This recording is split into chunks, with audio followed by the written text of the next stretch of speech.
Viewers, tonight we're going to speak about a very, very important issue. The woke stranglehold. This capture over tradition and what tradition and culture means in this country resulted in something quite unacceptable happening in 2018. The rights of Hindu devotees protected by Article 26 was sacrificed at the altar of what some people said was modernity, progress. Yes, viewers.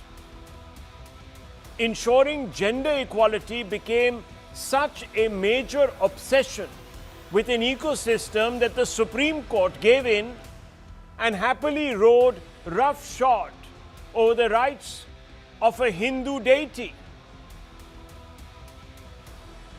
The consequence was that menstruating women between the age of 10 and 50 were allowed entry into the sanctum sanctorum of Sabarimala temple.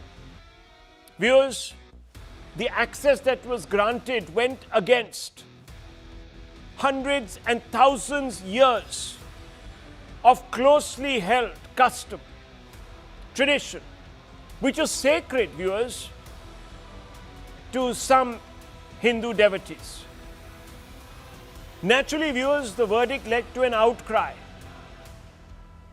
and the filing of revision petitions. Now, today, viewers, and this is very consequential, the Supreme Court has decided to revisit its own judgment by setting up a 9-judge bench to hear review pleas beginning April 7th. Yes, viewers, just like Ayodhya hearings were expedited, hurried, held pretty much on a daily basis, the Supreme Court has decided that it's going to list the Sabarimala review pleas before a 9-judge bench beginning April 7th.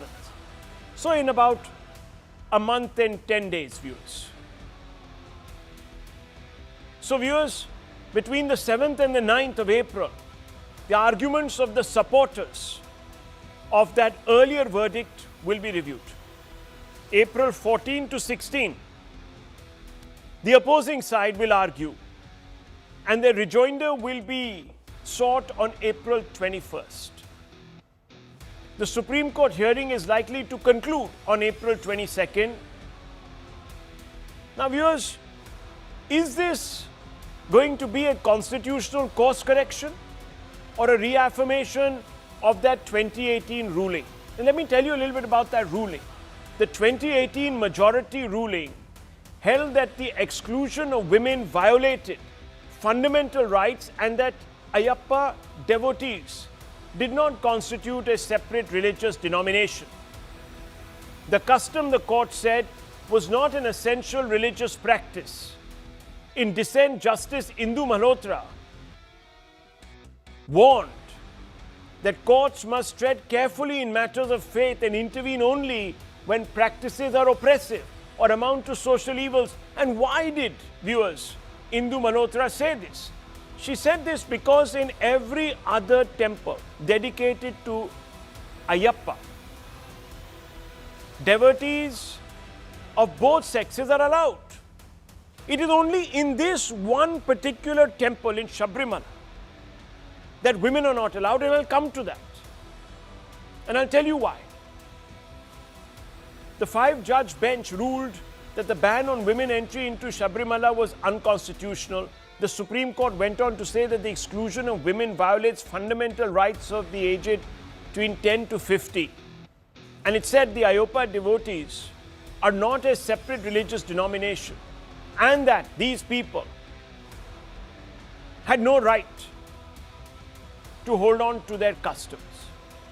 The 2018 verdict ride roughshod over the deity's own rules. Now I told you, viewers, it is only in this temple that women are not allowed.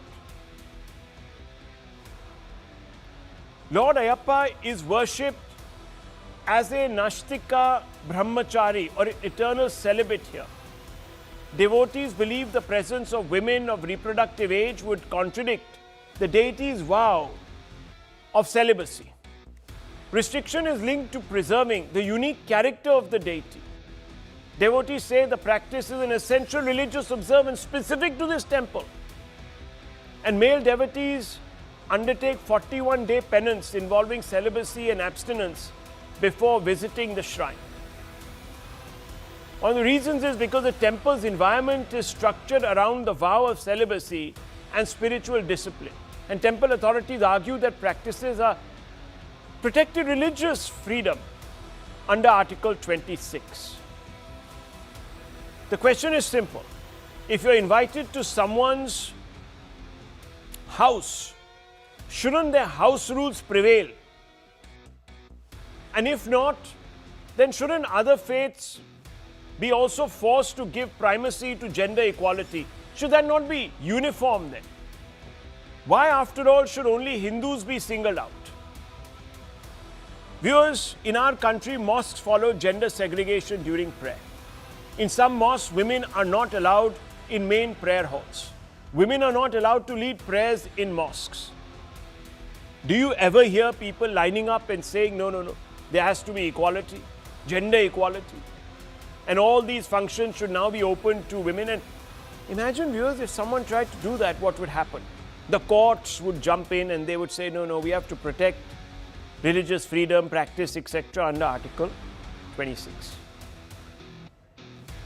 But not in this case when it came to Hindus' views. Several churches offer Holy Communion only to baptized members.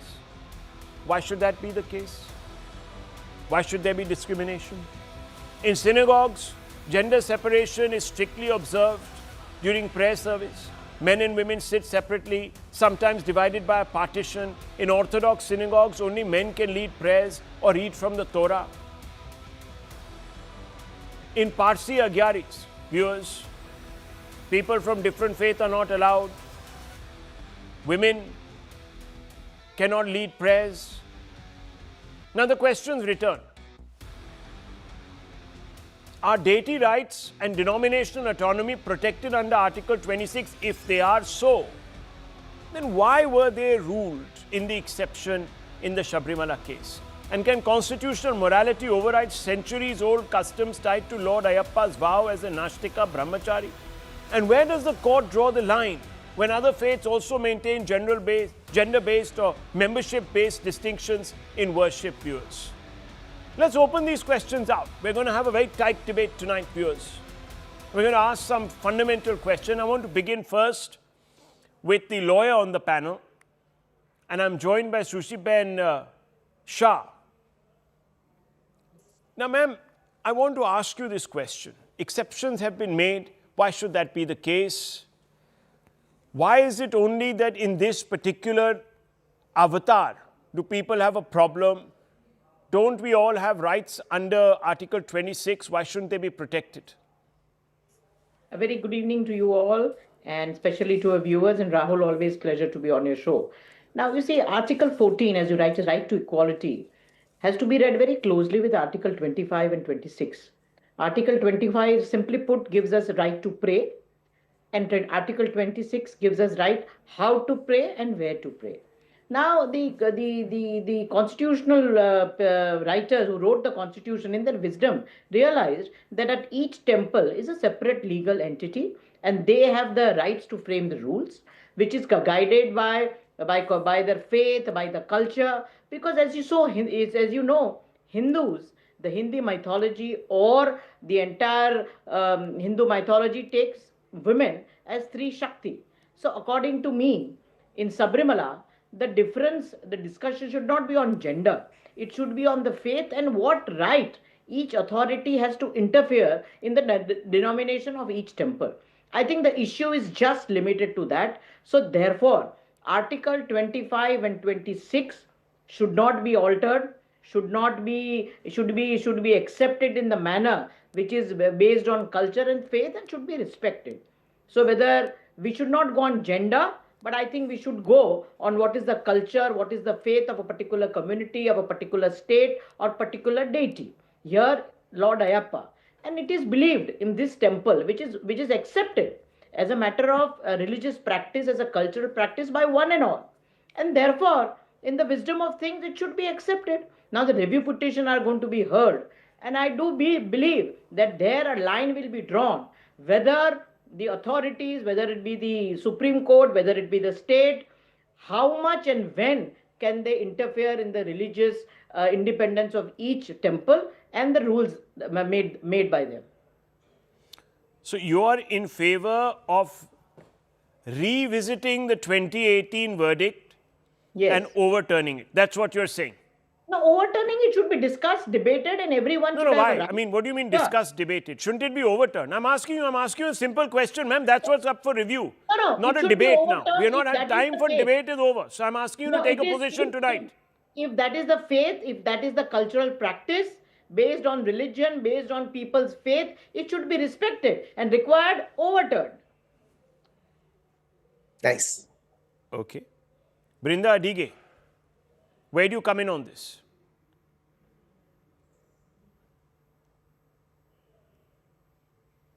I think you're on mute, ma'am. Yeah, could you unmute yourself, please? Thank you. We don't want that, do we? You're still muted, I think. Please unmute yourself, ma'am. Yes, thank you. Yes. Every deity in every temple is divine, self-realization, and transcends human frailty.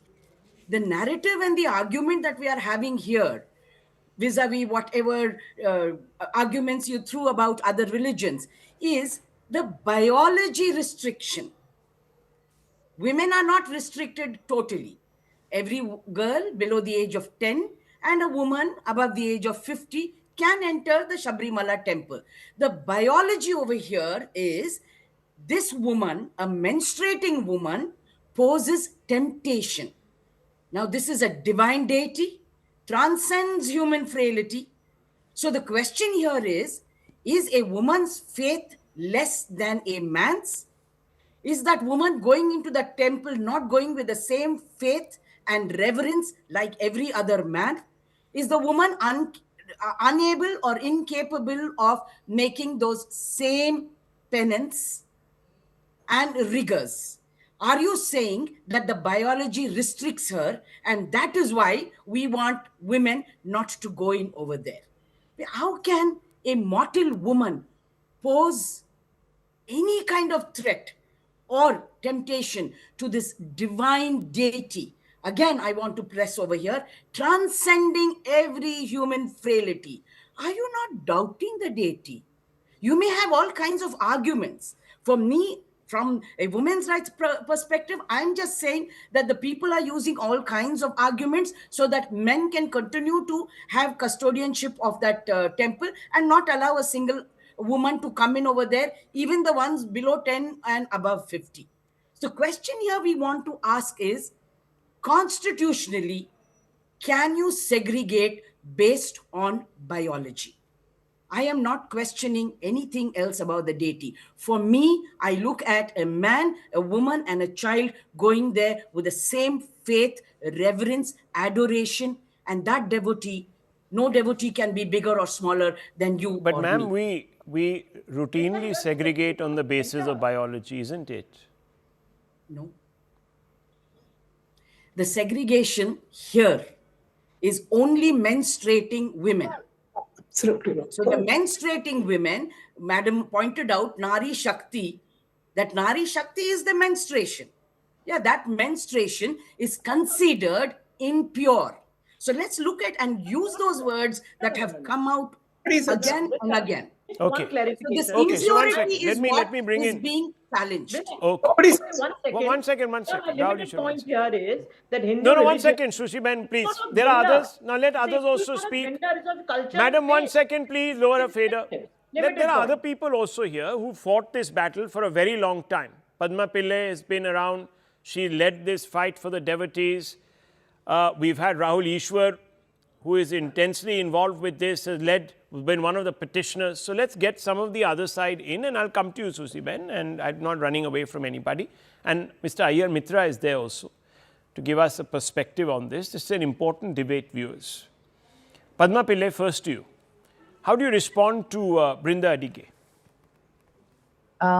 This discussion has been going on for almost 9 years now. We started, I think, appearing on television about Sabarimala in 2016. And the same questions ad nauseum have been come, whether the deity is a weak deity, whether he will lose his vow if he sees women. And time and again, we have repeatedly said that the concept of a vrata, it is not just celibacy. Vrata is a pledge. It is a vow that a deity or a human being or a person takes to follow a certain discipline, which is set on his own path of spiritual learning or growth. So Ayyappa Swami's vrata is defined as Naishtika Brahmacharya. Now, the core concept of every vrata is that you do not hate the thing that you stay away from. Like when I do Shivratri vrata, I do not hate sleep. I do not get spiritually declined with sleep. I do not, when I do an upavasa or a Navaratri vrata, it is not because I have any enmity towards food or the kind of stuff that we let go of during vratas. It is not a bhav of enmity. It is his own spiritual pursuit which is defined. See, the Naishtika Brahmacharya is a path which is defined for Brahmaloka Upasana, and the Lord has chosen that path in which he will become the guide. He is called a Shasta. He is a version of Shasta. Shastas are all deities who inform their rulers, their devotees, and form them into a different path. Now, in Sabarimala, if you see, 41 days of every year when the Mandalam, the visit happens, there is 41 days of vratam that the devotee does. The person who goes to Sabarimala has a 41 days of vratam, which is a very strict, I would say that it is a rehabilitation for men. That means you give up all your vices, you sleep on the floor, you get up in the morning, you have a very strict penances that you follow. You address every woman in front of you of a particular fertile age. And I object to this word. No, but she's saying, Ms. Pillai, she's saying you're stigmatizing women who menstruate. Menstruation at all. No, it is not about menstruation. It is a certain age group. Women who are menstruating are not banned. It is women who are in a certain age group, which is called as a fertile age group. And those are the women who are the main beneficiaries of the Sabarimala Vratam, because it is a reformation of the men. For 41 days every year, if a Sabarimala devotee, a man, gets into the Vratam, he comes out a reformed man. He becomes an Ayyappa. He wears the Mudramala and he is called Ayyappa for 41 days till he comes back from the Vratam. He reforms himself. The social atmosphere of our country, we know that our domestic violence laws are skewed for women. So there is a reformation required for men, and Shasta, the Ayyappa sitting there, is the guru for all these men to be reformed. And he says, I will give up everything, provided that you give me 41 days of this reformation journey that you are able to do. And his sacrifice is what we are honoring as women who are beneficiaries of this age group, who are of this reformation. So you can go to any other Ayyappa temple. Exactly. You're allowed there, except in this particular temple where the Lord appears in a particular avatar. Yes. That must be respected, viewers. Absolutely. And again, Rahulji, again... Otherwise, viewers, we are going to have a situation where all religious diversity will be squashed. Abhijit Aiyar Mitra, am I wrong or am I right? I'll come to Rahul Ishwar in just a few moments because I want him to... I'm saving the best for last. Yes. Abhijit Aiyar Mitra. So, I just wanted to add to what Padma said. The person who completes this transforms into Ayyappa, and they are so sacred that you do namaskaram to them. When they come home from this thing, you do full Shashtang Pranam to them because they themselves have become sacred. Now, we have to understand where the quotes come from, which is that unfortunately or fortunately, we have an Anglo-Saxon legal system where written text takes precedence over oral tradition. So everything that is oral tradition is deemed disposable and therefore not essential practice. And anything that is written is treated as absolute sacrosanct, cannot be overridden. This is number one. That said, I also want to point out how many other communities felt so threatened by this particular judgment. Because remember, Kamakhya Devi, for example, the menstruation of the goddess is celebrated. Correct. It is celebrated, and men are not allowed during that period to enter the Kamakya Devi temple. Similarly, there is a temple in Tamil Nadu called Kootandavar temple, where a transgender person is the pujari. And it is a safe space for transgenders, and their big complaint was, if you make this gender entry regular for everybody, then that safe space for us goes. Then men and women can come in. This is our temple. They cannot enter our temple. All right. So there are many, many examples of this. I would highly urge people to read the book by Sandhya Jainji, Meenakshi Jain ma'am's sister, who's written very elaborate texts. There is, in fact, a goddess on Sabarimala. There is a goddess on Sabarimala who, who is revered as much as Ayyappa is out there. So this is the fourth aspect is, I'm sorry, but there was very significant misarguing during the case itself. We need to understand there were certain elements that were completely unnecessary that were brought in, caste elements, because this was made, the court thought at some point that this was made a backdoor to caste segregation in temples. Let me read out some of the arguments that were made. Or falls on impure ground, or is worshipped with mantras or other deities, or is rendered impure by the touch of outcasts. What was the need to put this in the submission? Another one. This is quoting some Agama Shastra. In the Nirvacha Pandati, it is said that, I'll get to the important part, east of the Mahamandapam, and that castes yet lower in scale should content themselves with the sight of the Gopuram alone. Why would you put this? Correct, so you see, there was a significant element of misargument. There was a whole caste lobby that came and added their own baggage onto a case that should not have had this baggage added on. And there is the fact that we need to challenge the first principles of the court's assumptions that only written law, written texts are essential practice. They are not. Okay. So let me bring in Rahul Ishwar on this point. Rahul Ishwar, this is a very important argument that we're having. And we've got Brinda Adige who says that, look, at the end of the day, this is discriminatory. We have both Padmaji and Mr.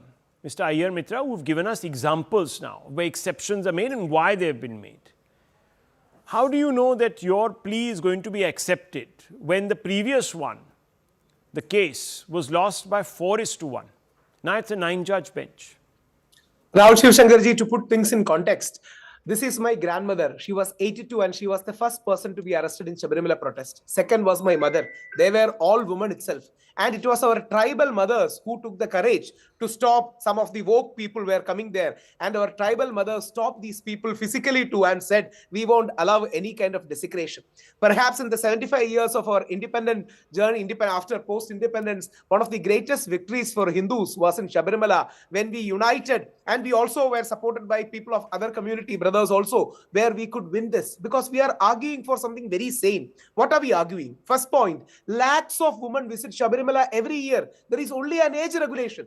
People who are above the age of 50, people who are below the age of 10 are already there. Like Abhijit ji said, like Padmapala ma'am said, this is because of the nature of the deity, or what is called Pratishta Sankalpa, or character of the deity in a simple sense. That's called Naishtika Brahmacharya. That means people have to follow this Naishtika Brahmacharya to come there. And it's a practice that is protected by Article 25 and 26. And it is an essential religious practice too. But many people confuse it. And some of your friends, especially Abhijit and my friend Barkhaji's article, started this all by unnecessary, confluencing things like female right to the entire thing. This is absolutely irrelevant to the context. For example, there is a lady Sabarimala called Artigal, to put a popular example. There is another very important space called Chakulathagava, where there is Nari Puja. It is something like I am saying I should go there and say Nari Puja should be done to me.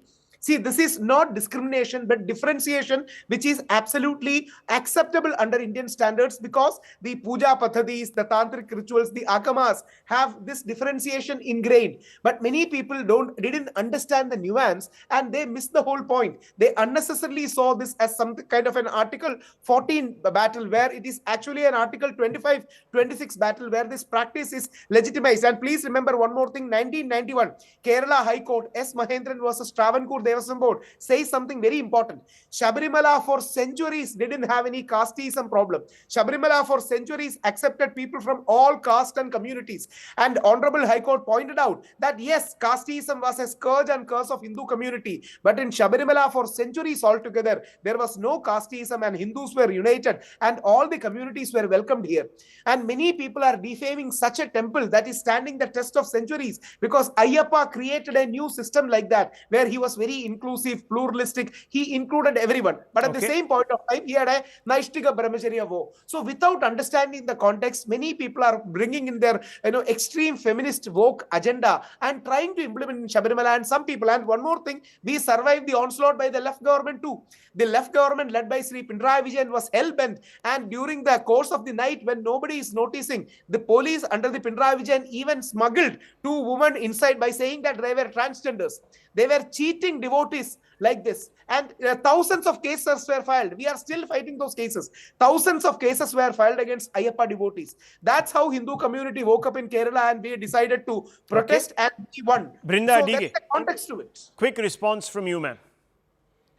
I can only understand that all the arguments point to a woman can never be sacred, so you will not bow and prostrate before Ma'am, her. I'm asking you a question. And this woman, Miss Adige, Let me how come please. there are no protests of these varieties outside Agyaris or mosques or churches?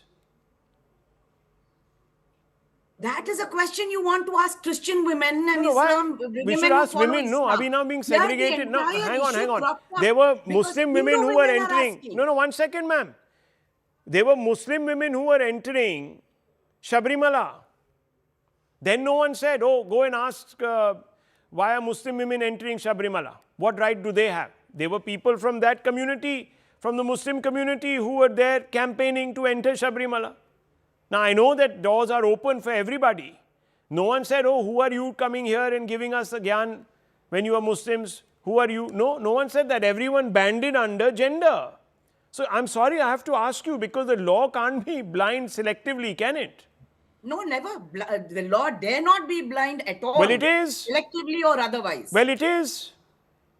Here, yes, Mr. Rahul, here what we are talking about is not feminism. It has less to do with feminism and more to do with the constitution, where Hindu women Ma'am, are all saying of these that we principles want that you are to go. invoking, Faith- female rights, etc., they all derive from the constitution. You may have a problem with the constitution, you may want to amend it, etc. That's a different matter altogether. The courts are in the business of interpreting the constitution. Can they go about interpreting it in a selective way that suits only their argument? Article course 14, not. right to equality, but there's also Article 26, which guarantees religious diversity and the right for certain religions to practice what they deem is very essential to the continued traditions of those of that faith or religion or practice or belief. What again, I'm coming back to the same argument that I posed. It is a certain age of women, menstruating Yes, women. because You may call ma'am, it fertile no, not all women, you might menstruating call women. it He's told you whatever. no. He's told you no. So you're It's only doubting 10 to the 50. sovereignty of the deity that Yes, has because the deity now, transcended hang on, all man. I want to human ask you a frailty. question. I want to ask you a question. If there are laws or rules that certain people have stipulated in their own home, do we have a right to enter their home and say, no, no, sorry, change the law because we like to see the law in a particular way? No, right?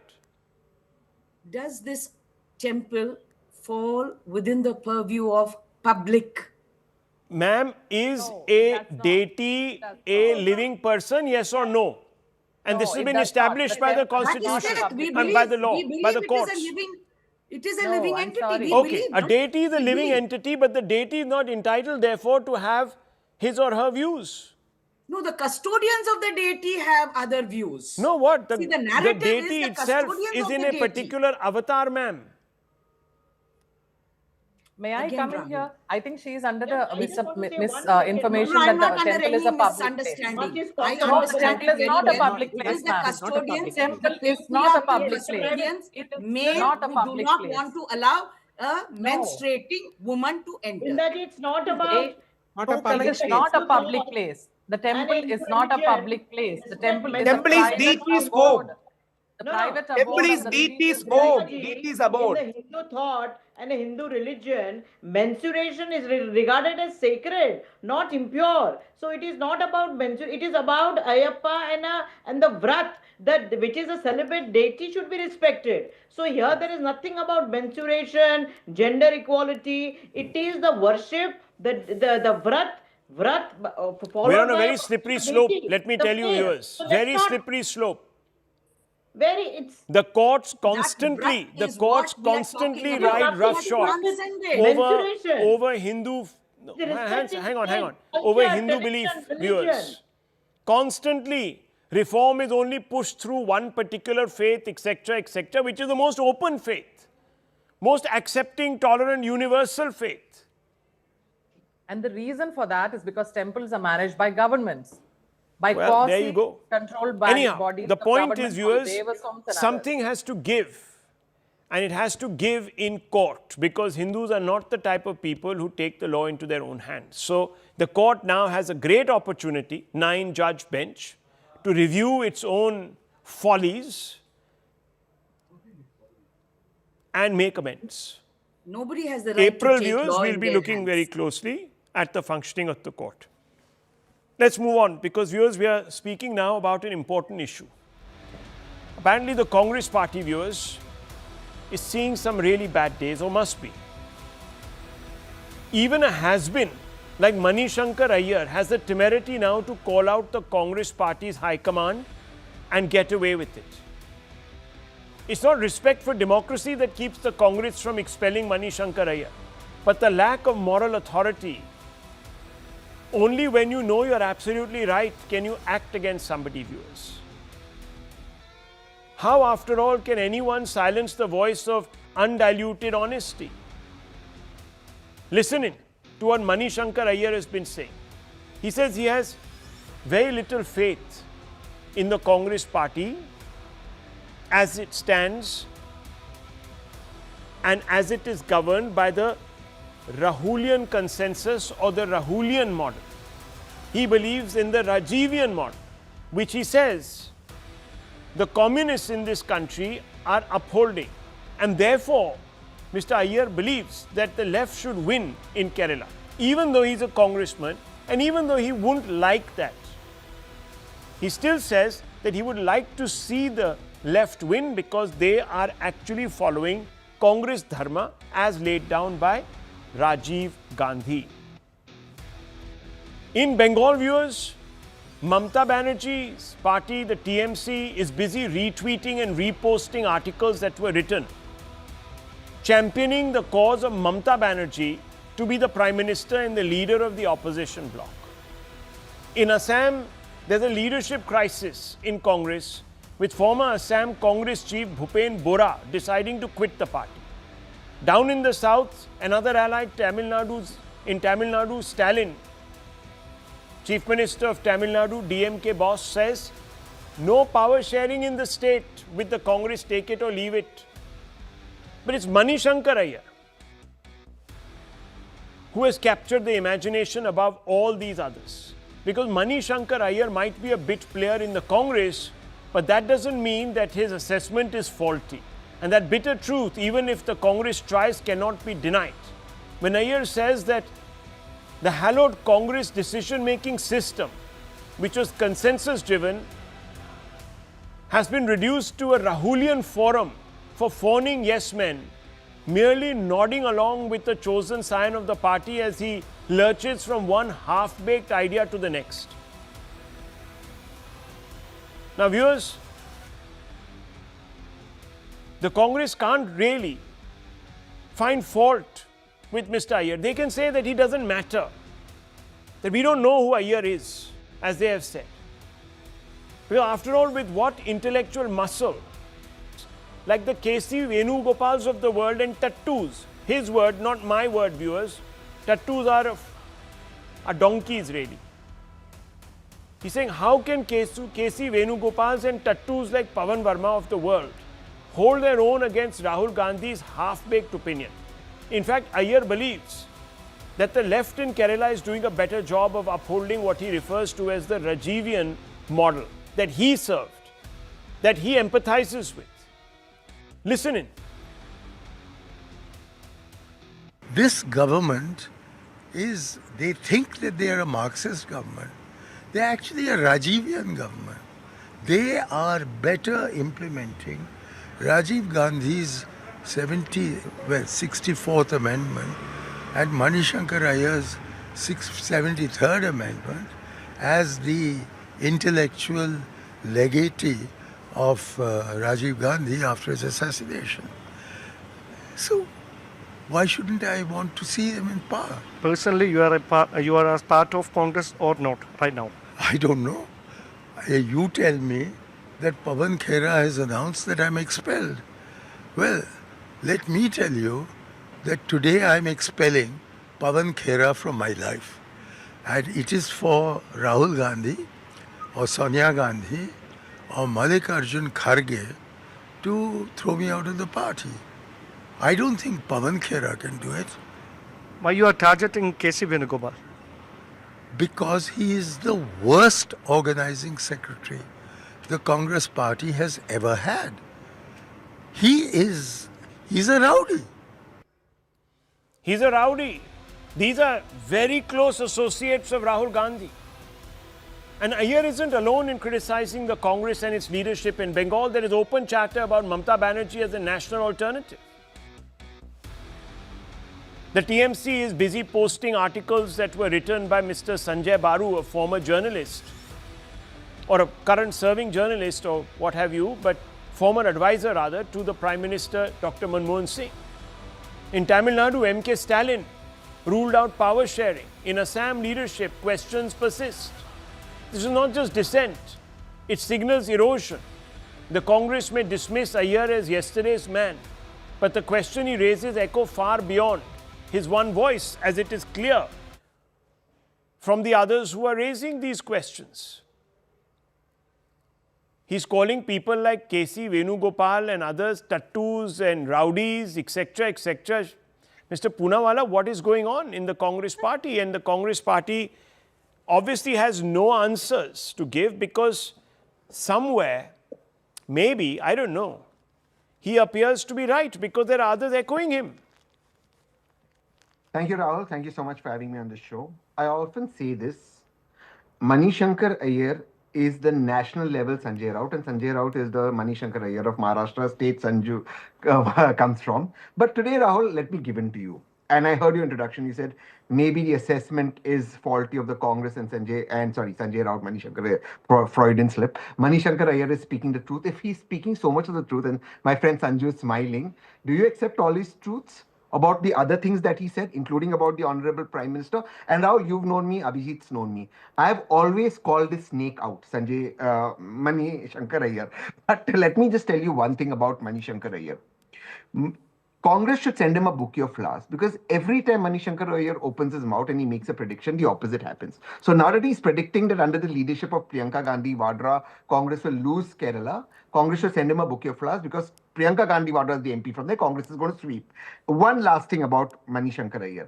He's such a mass leader that see, 2014 elections were again between two groups. Tamil Nadu is between two groups. There's DMK and Congress, AIDMK and BJP, or maybe three groups. In a group of two, the man came fourth in 2014. He lost the 2009 elections, which Congress swept in Tamil Nadu. He's such a mass leader. So Shankar Aiyar can keep his predictions. Congress should send him a flower, and BJP should not laugh too much. The man talks anything. He's like the Subramaniam Swami also of the BJP. But you know, Tehseen Poonawalla, if loss is any indicator of marginalization and so forth, then Rahul Gandhi leads those sweepstakes. He has tried to lead the Congress back into power for 3 elections now. Yeah, but it's increased. Now the tally 99 under KC. No, I'm only asking you, sir. It doesn't matter, has he won? I agree. The national level. I agree. So then he's as marginal to the Congress scheme of things as Shankar Aiyar. No, because under Rahul and KC Venugopal, the margin went up from 50 odd to 90. Doesn't matter, sir. They lost, right? Again, it's that same example. And I agree, a lot of things the Congress has to reflect. I'm not moving a minute away from that. No, so am if you're saying not Mani moving Shankar a Aiyar minute is away that from snake that, you should then not trust. so in one way you're conceding that Mani Shankar Aiyar and Rahul Gandhi start at the same plane. Can I make one point? You know, when the Congress's downfall started in the CWG games, and who was the snake that started all the CWG games? Not BJP, not Anurag Thakur. It was Mani Shankar Aiyar as sports minister who took on Sheila Dikshit and the then Congress MP and CWG chairperson. Not the BJP. BJP came in much later. Mani Shankar Aiyar, who did he not? He didn't fight. He fought with the Ambanis. He fought with Mani Shankar Aiyar. Fought with everyone. The man needs help. I'm seriously telling you. This man, as petroleum minister, he fought with the Ambanis. He fought with the. So you're with the basically Congress. saying He's a man. that He's a guy who needs help. he's a raver. He just raves and rants. No, rave is a good thing. Raving is a good thing. This guy is a rager. He just rages on everyone. Okay. Raving is good. You're peacefully raving, enjoying the music. He's raging on everyone. Okay, But his so, okay, raging let me gets him ask, nowhere. Sanju Verma, why do we care about some person who's so absolutely inconsequential in the Congress that even the Congress doesn't take it seriously? And you've heard what people are saying from the Congress, that he doesn't matter really. He's fundamentally just somebody who's lost his marbles or what have you. I mean, there's Tehseen who's saying all sorts of things. I'm not sitting here and trying to stand in judgment of Mani Shankar Aiyar, but why are you paying so much attention? Why has the BJP made him into a cause celebre? You know, Rahul, before coming on your debate, I thought I'm going to use a very flowery vocabulary, given that, you know, you speak the Queen's English. But here we are debating tattu versus fattu. You know, if Pawan Khera is TATTU tattu, then you have Jairam Ramesh who is FATTU fattu. But beyond the tattu and fattu debate, let's just, you know, let me come back to something more pertinent. I can, see Abhijit Aiyar Mitra laughing. I'm sure that is in agreement with me. There's this famous quote by Confucius: the man who asks a question is a fool for a minute, but the man who does not ask a question is a fool for a lifetime. And I think, while I'm no fan of Mani Shankar Aiyar, I don't need to state that explicitly. The fact of the matter is that today he stirred the hornet's nest. And why do I say so? Because the fact of the matter is, we now know that K.C. Venugopal is a ROWDY rowdy. K.C. Venugopal, who the hell is he? Says Mani Shankar Aiyar. He says Congress is a party of competing scorpions. Basically, crab mentality. I don't care if I go up or not, but I will ensure I will pull others down. And I think that is at the heart of the Congress's problem. That is precisely the reason why the Congress has lost 3 Lok Sabha elections under the tutelage of Rahul Gandhi. That is precisely the reason Congress has not won a single assembly election after June 2024. We had elections in Maharashtra, Haryana, Delhi, Jammu Kashmir, Bihar, Jharkhand. The Congress won zilch, and the BJP won 4 out of 6 assembly elections with a strike rate of 67%. But today I don't wish to quote data because that is out there in the public domain. I just wish to say this on your show. We had the 1907 Congress split between the moderates and the extremists within the Congress party. Then you had the famous 1969 split between the old guard and the new guard. That time the new guard was supposedly led by Indira Gandhi and the old guard led by Morarji Desai. And then Rahul, for somebody like you who's a keen follower of politics, between 1994 and 1999, you had the likes of G.K. Mupner, P.A. Sangma, Sharad Pawar, Mamta Banerjee exiting from the Congress party. That was the biggest split ever. And I say this today on your show, come 2027, the Congress will once again split vertically down the middle because people have now realized Rahul Gandhi se na ho paega. Okay. So while we can lampoon Mani Shankar Aiyar, the key message he has sent is Rahul Gandhi se na ho paega. So let me ask Abhijit Aiyar Mitra, is there substance beyond the modicum of Schadenfreude that it arouses, these statements that he has made? Look, Mani Shankar Aiyar has always been very vicious and always he's been very entertaining as well. Let's not forget that. Viciousness can be very entertaining. There's a reason you love Cruella de Vil in 101 Dalmatians. Most people I know pitch for Cruella de Vil and they don't pitch for the 101 Dalmatian puppies. That said, there is some truth to what Manishankar says, and there is some hyperbole to it. KC Venugopal is not the one you want to be targeting on this because he has actual ground following. He is actually very powerful on the ground. He has his own constituency, he brings his own votes. There are, however, the rest of Rahul's cabal are in fact complete wastrels who have zero traction on the ground, no political relevancy. Take Manikam Tagore from Tamil Nadu, for example, very close to Rahul Gandhi. He won't even win a colony RWA election had he not gotten support from the DMK. That said, I think, if, well, he is saying everything that's true about Rahul, but I want him to also introspect a bit about himself. He needs to understand what Manikam Tagore is to Rahul Gandhi. He was to Rajiv Gandhi. He was never capable of winning his own Mailadurai constituency ever. Had it not been for support from the ADMK or DMK, he would have never won that constituency.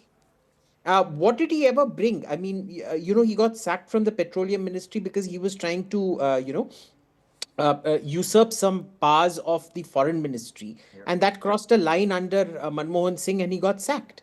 See, the issue is you can say what you want, but when your actions also cross into dangerous territory of extra constitutionality, trying to take away the foreign ministry's power and things like that, this is a problem.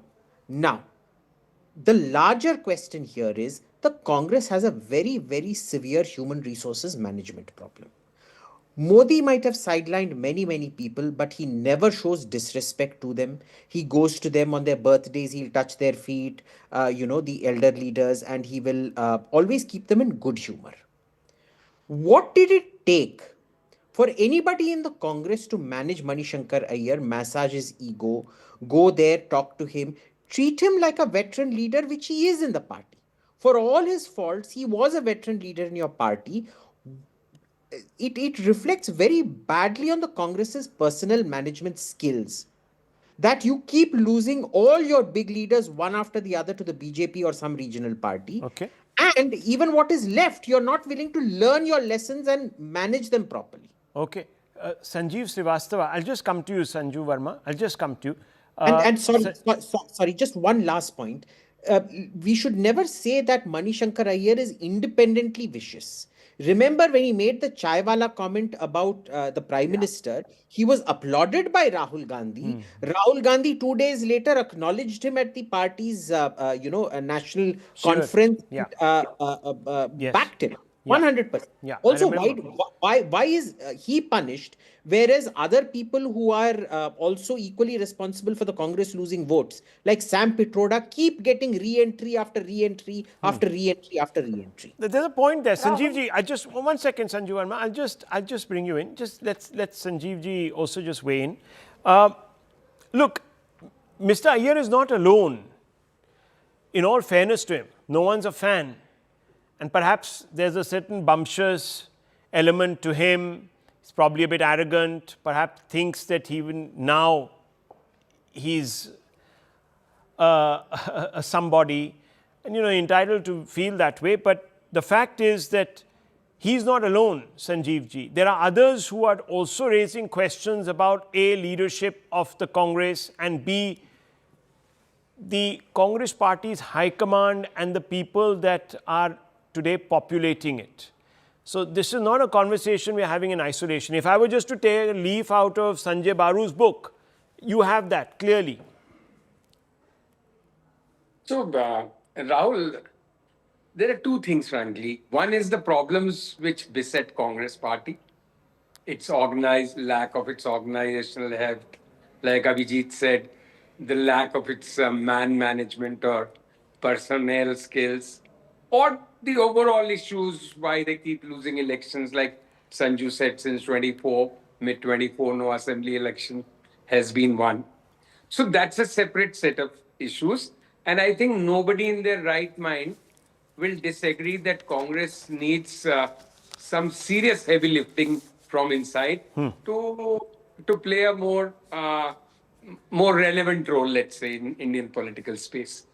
But to equate, like you did at one stage, equate a Rahul Gandhi with Mani Shankar Aiyar. Mani Shankar Aiyar. That is also very imaginative, I would say. Mani Shankar Aiyar, like everybody before me has pointed out, is not a political heavyweight by a mile. And his problem is that he thinks of himself, he's well read, he has studied abroad, he's very articulate, good language skills, but he is burdened by his own so-called intellectual heft. And that lands him into one problem after another because he thinks that he has been, justice is not being done to him, he deserves much more and things like that. That's his problem. So you're But saying remember that he is Abhijit, a motivated actor on the stage. He's taking it out because he's been kind of sort of basically, sent I into don't want retirement. to say it because it's not my Rahul job, Gandhi, but 40 very years down the honestly, line. he's a frustrated old man. Okay. who is no Frustrated longer old man. relevant. But Okay. one Frustrated thing, old man. I his think Rahul Gandhi, one 40 years last down the point. line. His chaiwala Mani Shankar comment Aiyar with is what Rahul Abhijit. Gandhi will look like 40 years down the line. I need to make a quick point here. okay. Quick point. Yeah. Yes. The quick point is this, I'm reminded of this famous quote by Albert Einstein where he said, insanity is doing the same thing over and over and over again, but expecting a different result every time. And the Congress party does not seem to have learned any lessons whatsoever.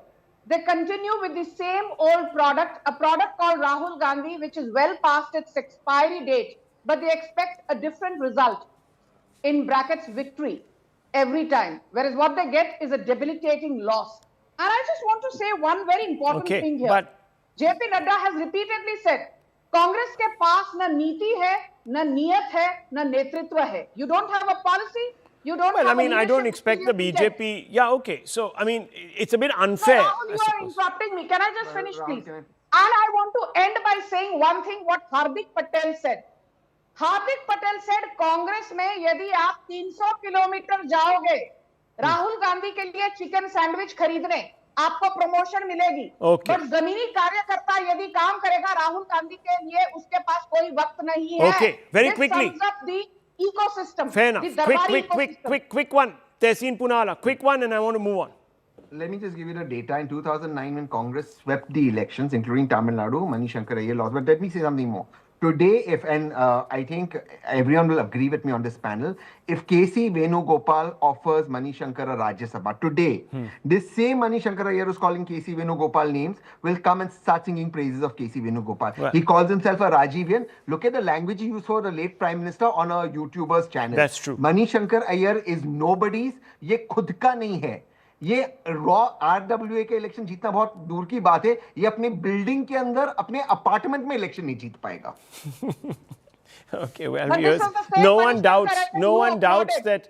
that Mani This is Shankar the Aiyar same politically, Mani Shankar Aiyar you guys there is applauded. there is no doubt that Mani Shankar Aiyar politically is well past his sell-by date, well past, viewers. It's only his intellectual arrogance that keeps him in the play, and he's entitled to his views. Rahul, we are still debating him Okay. on your widely watched show. Yes. So his comments must mean something, So his right? must mean Because something. Okay. entertainment is good. Fair enough. Okay. Entertainment Let's move on, is viewers. good, Let's Francis. move on to another story. Story that is giving a lot of people mixed feelings. I'll tell you why, viewers. Mixed feeling because there's a whole cabal in this country that believes that, oh, you see, sport should not be reduced to a caustic, toxic encounter. Now, viewers, of course, this entire cabal is talking about our match yesterday with Pakistan, which clearly is an unequal match, pun intended, because the Pakistanis are just no longer being able to put up a show that challenges the Indian cricket team. In some ways, viewers, the downfall of their team mirrors, if you really look at it specifically, it's been a decade since the Pakistani team has been able to do anything globally either. And that coincides, this last one decade, with Pakistan's precipitous decline on very many indicators, viewers. Today, it's a pretty failed state. And that is the consequence, viewers, of bad management, etc., which also besets its cricket administration. So one cannot blame the fact that the Pakistanis, for them, viewers, this became a matter of life and death. And therefore, the loss has become crushing. And many people say, oh, you see, we all are guilty of reducing what is a mere cricket match into this reductive, toxic, gladiatorial slugfest. Now, viewers, all this is fine, but people forget that for almost 4 decades, 5 decades, most Olympic Games were just that. A fight between the free world, the so-called free world championed by the United States, and the Reds, represented by the Russians. And there would be these gladiatorial, hyper-nationalistic duels that were fought by proxy in various stadiums of the world. So what we are witnessing is not unique. So let's not pretend that things have gone to hell in a handbasket, viewers. Nonetheless, the problem with the Pakistanis is that they assume parity when there is none. And viewers, they are the ones that reduce these encounters from the last 4 or 5 years into more than just a sport. They saw it as the victory of Islam over a Hindu nation and so on and so forth. And you know the stunts that they've been up to. So when they lose, viewers, as they have been with regular monotony, a large number of Indians feel inward satisfaction. Because for them, it's an affirmation once again of the belief that Pakistan today aspires to be an equal when it is not. So it's an opportunity to show them the mirror, which they refuse to see. Viewers, therefore, what unfolded between India and Pakistan was a gladiatorial contest, an unrequited desire by Indians to put Pakistan finally in their place. And unrequited because, as you know, viewers, Operation Sindoor ended much before it began. We were expecting even greater things. I'm not going there, of course.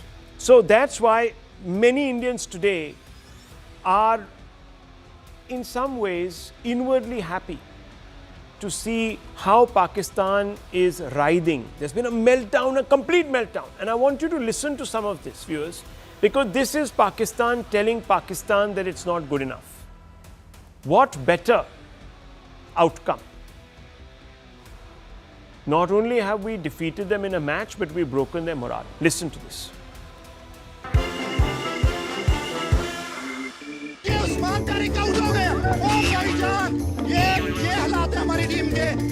Now matches in a row आ रहे हो आप और फिर आप कहते हो ये राइवलरी है।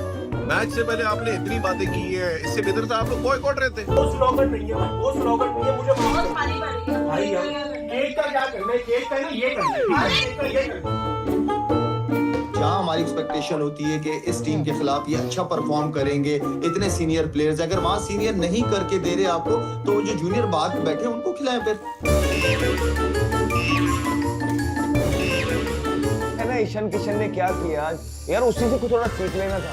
वो बच्चा बाहर था, बाहर होकर परफॉर्मर था, बाहर था, वो डोमेस्टिक में गया, परफॉर्मेंस करके आया, टॉप किया और आ गया और वो अपनी टीम को मैच जितवा रहा है। वहाँ पे इंडियन क्रिकेट टीम चुपचाप ये मैच 61 रन से जीत कर चली गई है। इंडियन क्रिकेट टीम का नेट रन रेट जाके उठा के देखो और पाकिस्तान क्रिकेट टीम के हालात देखो।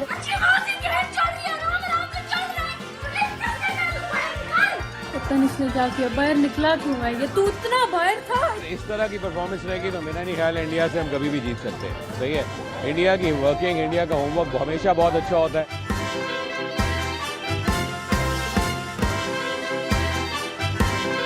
यार हर बार क्यों तकलीफ देते हैं, हर बार क्यों दिल तोड़ते हो यार।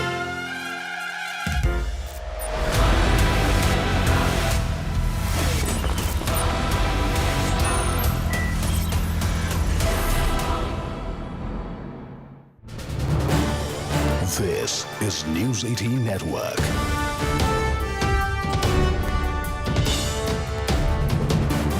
India's largest news network.